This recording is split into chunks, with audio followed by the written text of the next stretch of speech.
الحمدللہ وکفی وسلام علی عبادہ الذین اصطفی اما بعد۔ اس سے پہلے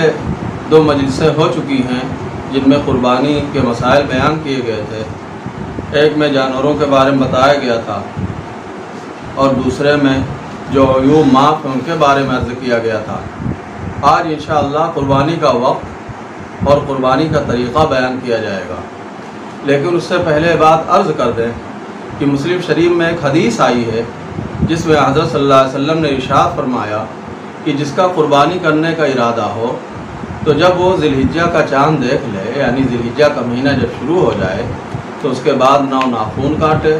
نہ جسم کے کسی حصے کے بال ترشوائے۔ فقہا نے اس حکم کو مستحب قرار دیا ہے، لہذا جس کو قربانی کرنا ہو اس کو اس کا خیال رکھنا چاہیے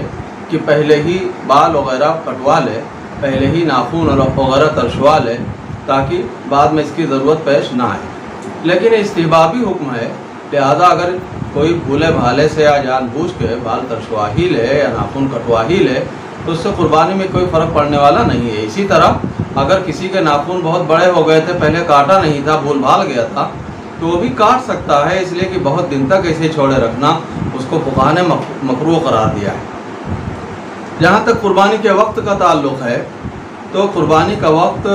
یوم النحر یعنی 10 ذی الحجہ کے طلوع فجر سے شروع ہوتا ہے۔ طلوع فجر کا مطلب جب فجر کا وقت شروع ہوتا ہے اسی وقت سے اس کا وقت شروع ہو جاتا ہے۔ لیکن جہاں جہاں عید کی نماز ہوتی ہے، عید کی نماز پڑھنا جائز ہوتا ہے، جیسے شہر ہو، قصبہ ہو یا بڑا گاؤں ہو جہاں عید کی نماز ہوا کرتی ہے، وہاں پر عید کی نماز سے پہلے قربانی کرنا جائز نہیں ہوتا۔ جہاں پر عید کی نماز نہیں ہوتی ہے، جیسے گاؤں دیہات ہے، وہاں پر عید کی نماز چونکہ ہوتی ہی نہیں ہے لہذا پہلے بھی قربانی کی جا سکتی ہے، لیکن افضل یہ ہوتا ہے کہ جب سورج نکل آئے تو اس کے بعد قربانی کی جائے۔ اور جہاں پر جانور ہو اس کا اعتبار ہوتا ہے۔ اگر شہر والے کا جانور دیہات میں ہو، وہاں قربانی ہونی ہو تو وہاں پہلے بھی قربانی کی جا سکتی ہے، اور اگر دیہات والے کا جانور شہر میں ہو تو پھر جب تک عید کی نماز نہ ہو جائے اس وقت تک قربانی کرنا جائز نہیں ہوگا۔ اگر کئی جگہ نماز ہوتی ہو تو چاہے اس شخص نے جس کو قربانی کرنی ہے عید کی نماز پڑھی ہو چاہے نہ پڑھی ہو، اگر شہر میں ایک جگہ عید کی نماز ہو گئی ہو تو پھر قربانی کی جا سکتی ہے، وہ جائز ہے، اس میں کوئی حرج کی بات نہیں۔ اور اگر مسئلہ کہیں یہ پیش آ جائے کہ کسی عذر کی وجہ سے عید کی نماز پہلے دن ہو ہی نہ پائے، کوئی رکاوٹ ہو، کوئی ایسی بات ہو جس کی وجہ سے عید کی نماز نہ ہو پائے، تو ایسی صورت میں زوال کے بعد قربانی کی جا سکتی ہے عید کی نماز پڑھے بغیر بھی، لیکن زوال سے پہلے پھر قربانی نہ کی جائے۔ اور اس کا وقت کب تک رہتا ہے؟ تو اس کا وقت رہتا ہے 10 کو پہلا دن ہے اور وہی سب سے افضل دن ہے،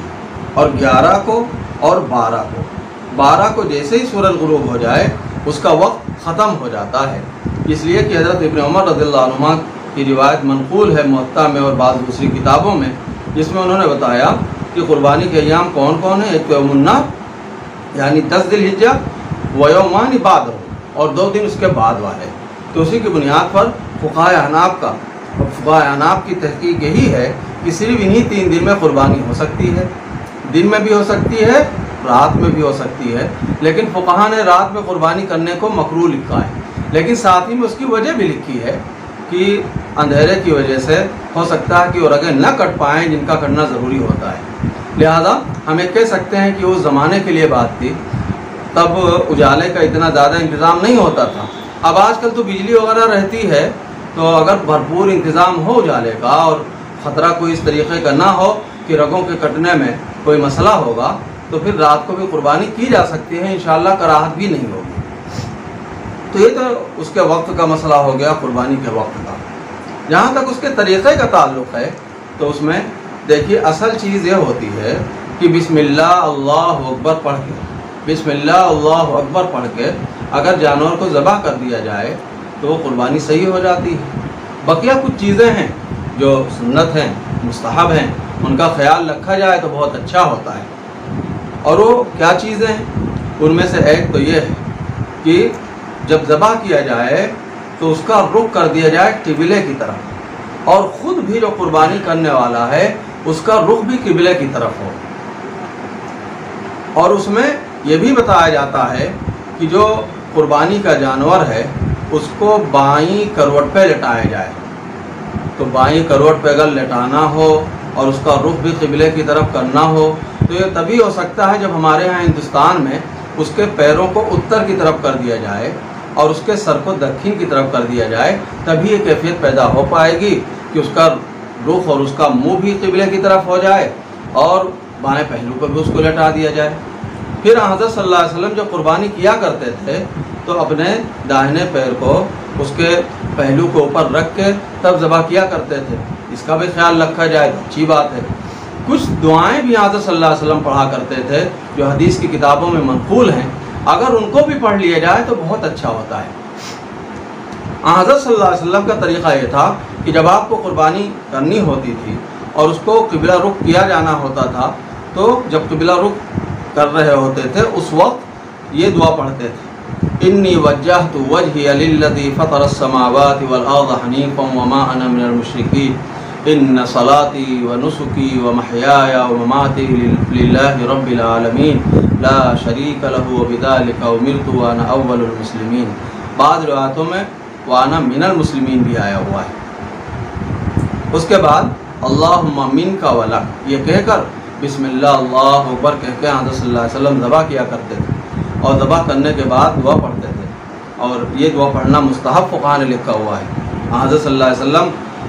دوسرے انداز میں دعا پڑھا کرتے تھے، لیکن چونکہ امتیوں کا معاملہ الگ ہے اس اعتبار سے اس میں کچھ تبدیلی کے ساتھ فقہاء نے دعا لکھی ہوئی ہے کہ یہ دعا پڑھی جائے، اللہم تقبل منی